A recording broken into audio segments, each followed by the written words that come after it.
Objective question से related कुछ और ज़रूरी पॉइंट्स थे जिनको मैंने महसूस किया कि आपके सामने रखा जाए ऑब्जेक्टिव क्वेश्चंस के रूप में।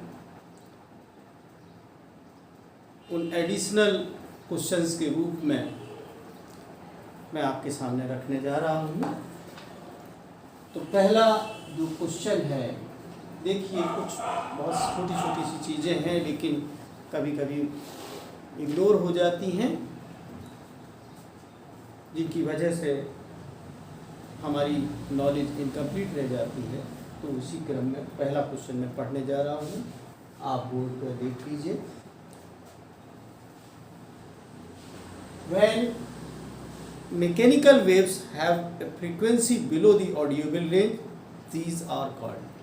आप समझ लीजिए, क्वेश्चन ये है कि जो यांत्रिक तरंग है, अगर उसकी जो आवृत्ति है, जो हमारी श्रव्य की परास है, जो सुनने की हमारे कानों की परास है फ्रीक्वेंसी वाइज आवृत्ति के हिसाब से, तो उसमें एक रेंज आपको पता है 20 हर्ट्ज लेके 20,000 हर्ट्ज के बीच में होती है।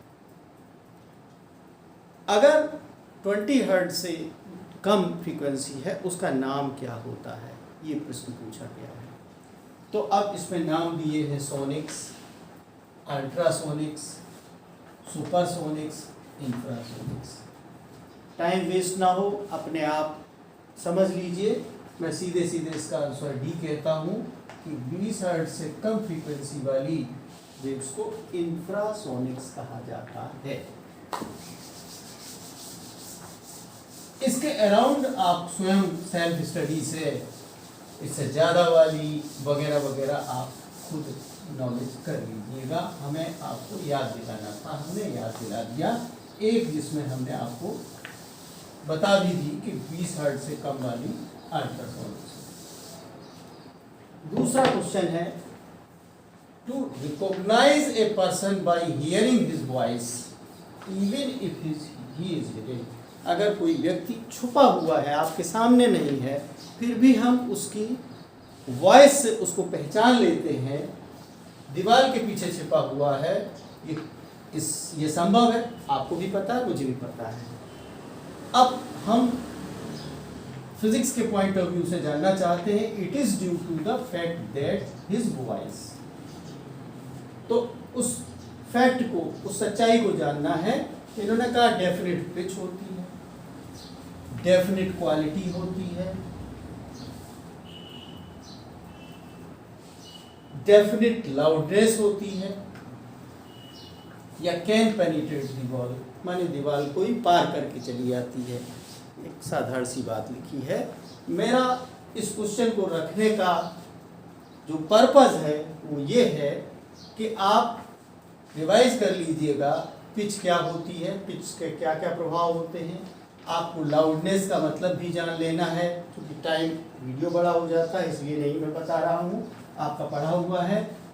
क्वालिटी क्या होती है, ये 3 बातों को कम से कम आप जान लीजिएगा। फिलहाल इसका सही आंसर भी है, हैज़ ए डेफिनेट क्वालिटी, यानी क्वालिटी डिफरेंट पर्सन की, जिसको शायद गुणता कहते हैं, जो भी कहते हो। तो क्वालिटी के रूप में आप याद रखिए कि quality man to man differ करती है, और उसी की वजह से हम बिना आदमी को देखे हुए उसकी आवाज़ से ही पहचान लेते हैं। ये रहा क्वेश्चन नंबर 2। और उसके इर्द गिर्द आपको जस्ट जनरल नॉलेज की तरह पढ़ाई करके इस ज्ञान को अर्जित करना है आपको। अब मैं क्वेश्चन नंबर 3 पढ़ रहा हूं। In the gases an ultrasonic wave, अभी हमने इंफ्रासोनिक बताया था कि 20 हर्ट्ज से कम फ्रीक्वेंसी वाली होती है। ये भी मैं बात बता दूं कि जो 20,000 हर्ट्ज से ज़्यादा वाली फ्रीक्वेंसी वाली अल्ट्रासोनिक होती है। तो उसी को हम ऑर्डर के रूप में इस क्वेश्चन में रखे हैं। इन दी सॉरी ये मैं 4th वाला देख गया, तो 4th वाला पहले देख लीजिए और 3rd वाला मैं बाद में बता दूंगा। Which one of the following fall in the ultrasonic wave. माने अल्ट्रासोनिक वेव में कौन सी वाली फ्रीक्वेंसी आप देखेंगे, 10 to the power 2 hertz. 10 to the power 2 का मतलब जानते हैं 100 है, 10 टू द पावर 3 का मतलब भी जानते हैं, 10 टू द पावर 4 हर्ट्ज का मतलब 10,000 हो गया। लेकिन 10 टू द पावर 6 20,000 से ऊपर हो गया, तो इसलिए इसका आंसर डी है। माने अल्ट्रासोनिक वेव की रेंज में हमारा 10 टू द पावर 6 हर्ट्ज वाली कंसीडर की जाएगी। ये आइडिया मैंने देने की कोशिश की है क्वेश्चन नंबर 4 के माध्यम से। अब हम लोग एक बेसिक क्वेश्चन और पढ़ने जा रहे हैं। मैं बोर्ड में ही पढ़ के आपको सुना देता हूँ। In the gases and ultrasonic wave is, ultrasonic wave क्या होती है ये मैं पिछले क्वेश्चन में बता चुका हूँ कि किस फ्रीक्वेंसी रेंज में, किस आवृत्ति के रेंज में परास में आता है, तो ये मैंने बताया। अब इसमें किस टाइप की होती है, लॉन्गिट्यूडनल वेव्स होती हैं ओनली, या ट्रांसवर्स ओनली होती हैं, माने अनुप्रस्थ केवल हैं, या अनुदैर्घ्य तरंगे हैं, या अनुदैर्घ्य और अनुप्रस्थ दोनों होती हैं, और डी में हम कह सकते हैं कि इनमें से कोई नहीं। तो आप ये जान लीजिए कि जो ध्वनि तरंगे हैं वो सिर्फ लॉन्गिट्यूडनल होती हैं। ध्वनि के ऊपर वाली जो अल्ट्रासोनिक है वेव्स वो भी लॉन्गिट्यूडनल होती हैं। तो अल्ट्रासोनिक वेव कैसी होती है, लॉन्गिट्यूडनल होती है, ये हमारा बताने का मतलब था। तो इस तरीके से क्वेश्चन नंबर 4 भी आप जान गए हैं कि अल्ट्रासोनिक वेव की फ्रीक्वेंसी, आवृत्ति क्या होती है और कैसी होती हैं, गैसेस में चलती हैं माध्यम के रूप में, और वो आपको पता चल गया है कि अनुदैर्घ्य या लॉन्गिट्यूडनल तरंगें होती हैं। अब मैं एक और बेसिक क्वेश्चन आपके सामने रखने जा रहा हूँ कि दो वेव्स हैं, एम्पलीट्यूड है एक का ए और दूसरे का 2a। एम्पलीट्यूड का मतलब आयाम। इंटरफियर माने इंटरफेरेंस किसकी वजह से होता है, सुपरपोजिशन से। इंटरफेरेंस की परिभाषा आपने पढ़ी होगी कि दो वेव्स जब इंटरफियर करती है सेम डायरेक्शन में या नियरली सेम डायरेक्शन में, तो अध्यारोपण की वजह से जो उनकी इंटेंसिटी है वो मॉडिफाई होती है, और इस मॉडिफिकेशन को मैक्सिमा मिनिमा के रूप में, ब्राइट और डार्क बैंड के रूप में, या मतलब शांत और तेज ध्वनि के रूप में जो मॉडिफिकेशन होता है उसको हम इंटरफेरेंस या विकिरण कहते हैं। तो आप ये जानते हो कि intensity proportional to a square होती है, आपने पढ़ा। और जो प्रिंसिपल ऑफ सुपरपोजिशन से क्या होता है, y equal to y1 plus y2 माने वेक्टर सम के बराबर होता है। तो जो रिजल्टेंट एम्पलीट्यूड या आयाम होता है वो a1 square plus a2 square plus 2a1 a2 cos theta होता है, ये आपने पढ़ा। ये क्वेश्चन हमारा है कि a और 2a वाली सुपर इम्पोज करती है, तो आपको ये पता है कि इस फॉर्मूले से होता है। अब जब सुपर इम्पोज करेंगी और फेज डिफरेंस जो थीटा या फाई है वो 3π/2 इस क्वेश्चन में दिया हुआ है। 3π/2 का मतलब 270 डिग्री। अब 0 की वैल्यू 1 होती है, 90 यानी π/2 की वैल्यू 0 होती है, 180 की -1 और 270 की फिर 0 होती है। तो cos 0 0 हो गया, माने cos 270 0 हो गया तो खत्म हो गई। अब ये अगर ये a स्क्वायर प्लस 2a का होल स्क्वायर हुआ तो ये 5a स्क्वायर हो गया। तो एम्पलीट्यूड के स्क्वायर के प्रोपोर्शन में होती है। हमने क्या लिखा है, एक बार फिर क्वेश्चन पढ़िए। Two waves of amplitude a and 2a interfere with each other, एक दूसरे पर अध्यारोपित होती हैं at a point where phase difference is 3π/2, जहाँ पे 3π/2 फेज डिफरेंस है। The intensity will be proportional to, A में हमने √3a लिखा है, बी में √5a लिखा है, सी में 3a² के प्रोपोर्शन में है और डी में 5a²। आपने देख ही लिया कि 5a² इसका रिजल्ट निकलेगा। सिंपल वेक्टर सम है, उसी फॉर्मूले को आप लर्न करके इंटेंसिटी से संबंधित ज़्यादातर ऑब्जेक्टिव एग्जामिनेशन में क्वेश्चन पूछ दिए जाते हैं वेव से संबंधित, इसलिए हमने इस क्वेश्चन को आपके सामने रखा। और मेरा इशारा है तो इसका मतलब है कि इस टाइप के जो भी सॉल्व अनसॉल्व क्वेश्चन हैं, मौका मिले तो आप इसकी प्रैक्टिस कर लीजिए। अब मैं एक क्वेश्चन और भी बेसिक सामने रखना चाहता हूँ। Question number 6, the following two equations given, the following two equations या wave equation, following two wave equations are given, wave equations are given, कौन कौन सी हैं? As y equal to a sine kx minus omega t. हमने आपको omega t minus kx के रूप में बताई, यहाँ kx माइनस ओमेगा टी। इससे कंफ्यूज नहीं होना, वेव की इक्वेशन माइनस निकालोगे sine minus theta equal to minus sine theta लग जाएगा, उससे फर्क नहीं पड़ेगा, उसका जो फेज है वो बदलता है बस। दूसरी वेव इक्वेशन है y equal to a sine kx plus omega T.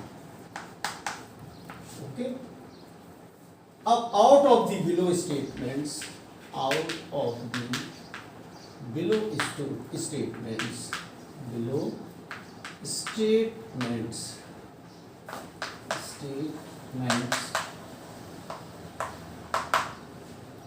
Which is true, कौन सा सही, विच इज ट्रू, ये आपको पहचानना है। मैं ऑप्शन रख रहा हूं। Number 1, both waves are propagating, both waves are propagating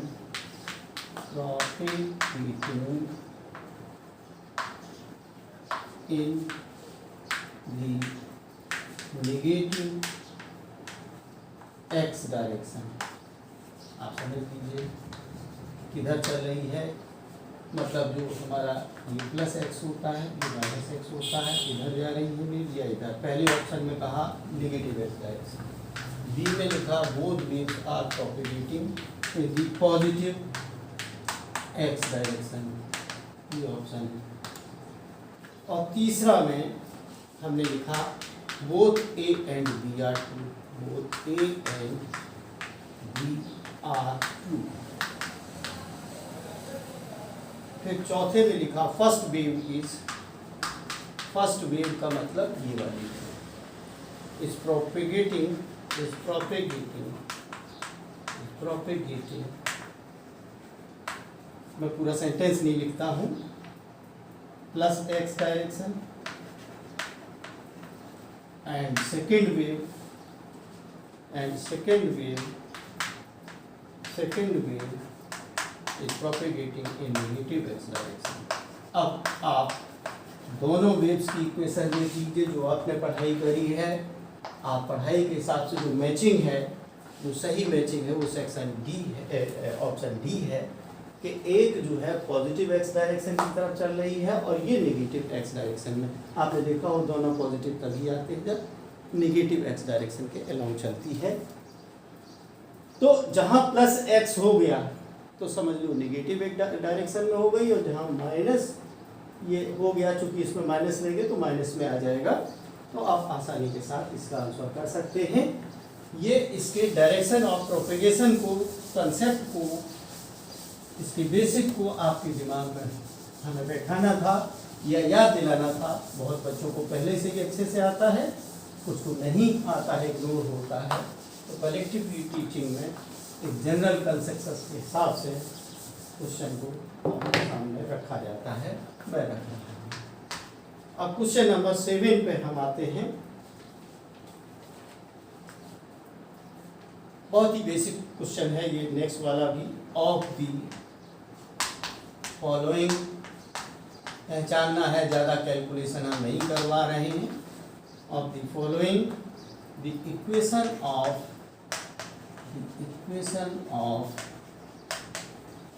a plane progressive wave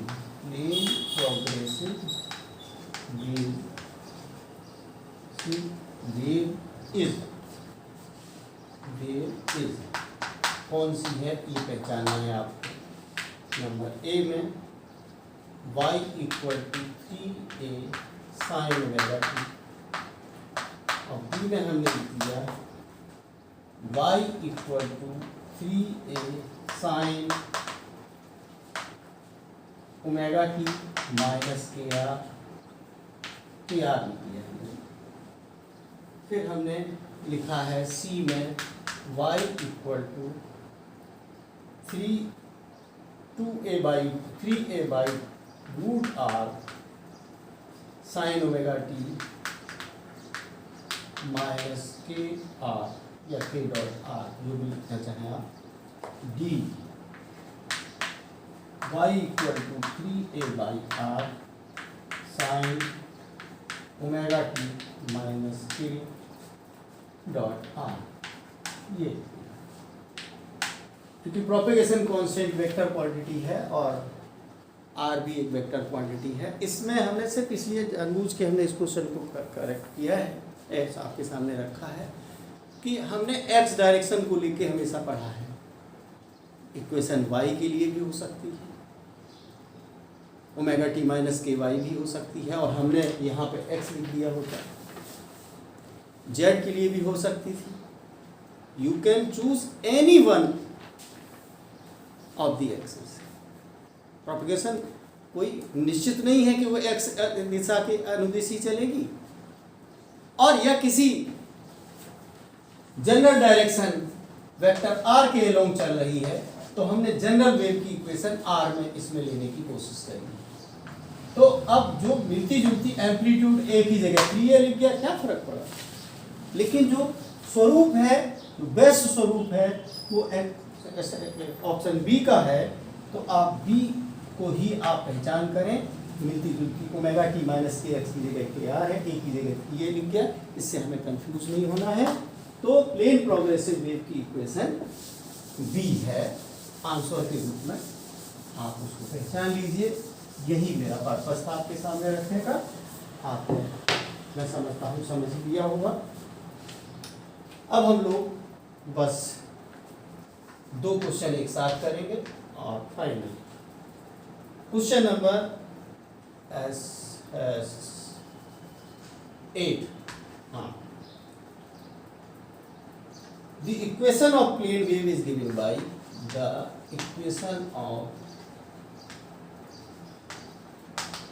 plane wave is given by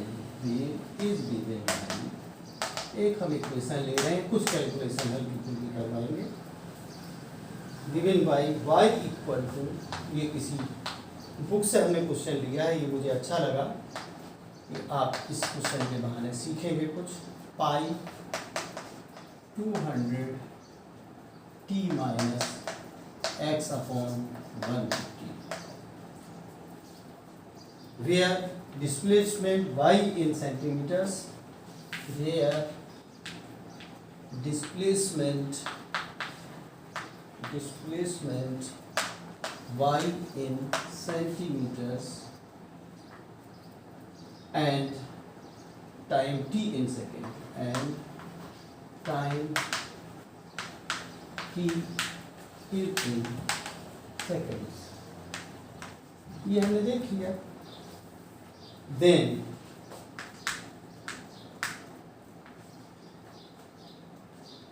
velocity of the wave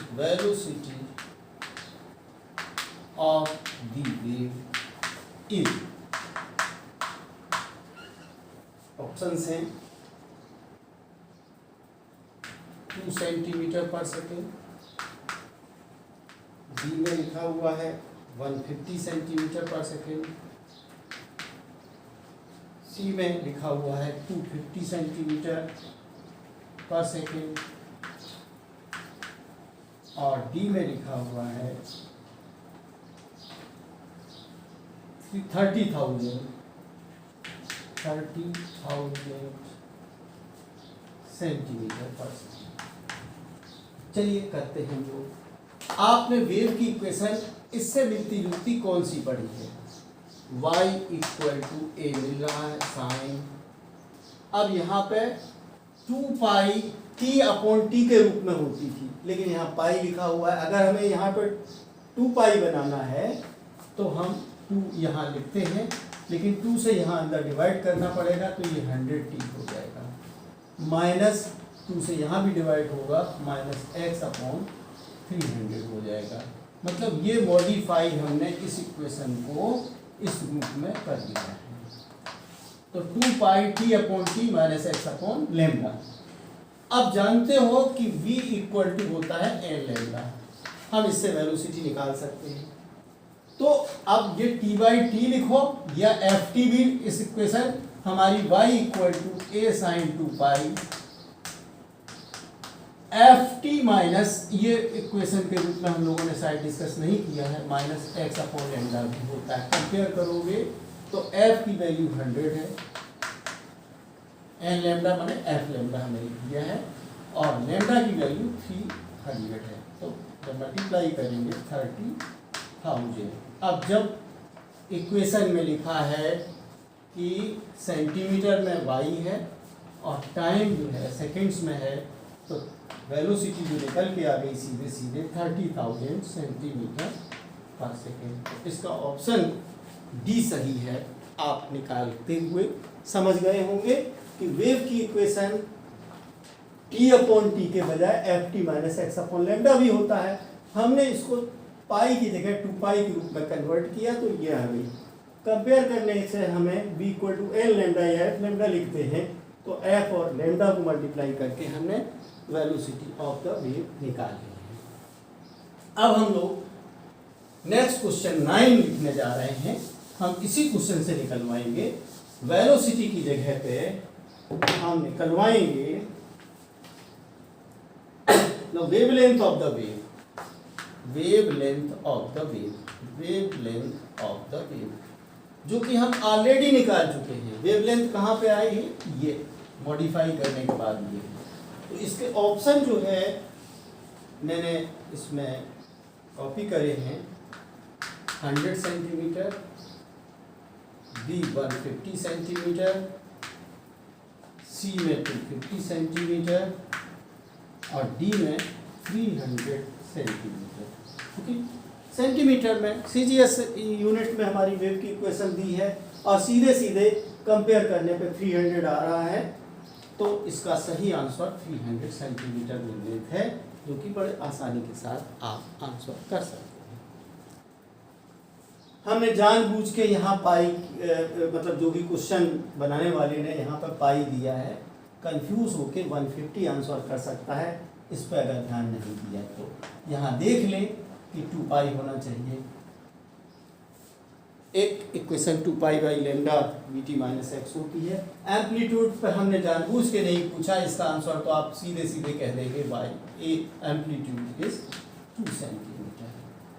तो इसका क्वेश्चन मैंने जानबूझ के नहीं पूछा। अब आप जान लीजिए कि मैंने जो क्वेश्चन आपके सामने रखने थे मैंने सारे रख दिए हैं। वीडियो बड़ा ना हो इसलिए हम ज़्यादा क्वेश्चन नहीं रखे हैं। वैसे भी मैं आपको बताऊं कि आपका भी जो एग्ज़ामिनेशन है फ़िलहाल अनडिसाइडेड है, लेकिन 99% एग्ज़ाम नहीं होगा, लेकिन जो नॉलेज आप अचीव कर रहे हैं, चूँकि लक्ष्य आपका सिर्फ बीएससी नहीं है, इसलिए आप पढ़ते हैं। हालांकि जैसे ही आपका ऑफिशियल डिक्लेरेशन होगा, हम कहेंगे कि बीएससी पार्ट 2 के क्लासेस पढ़ना शुरू करें। आपके सिलेबस में क्वांटम मैकेनिक्स भी है, उससे रिलेटेड हमने बिना बीएससी लिखे हुए कुछ वीडियोस डाले हैं। जैसे ही डिक्लेयर हो तो क्वांटम मैकेनिक्स सबसे अच्छी ब्रांच है, मॉडर्न जो लेवल पे जंपिंग है बिना क्वांटम मैकेनिक्स के पॉसिबल नहीं होता है, उसको भी आप थोड़ा सा जैसे ही ऑफिशियली होगा उसको देखना शुरू कर दीजिएगा। मैं आज आपको बहुत सारी शुभकामनाएं देता हूँ और यही वीडियो समाप्त करता हूँ। Thank you very much.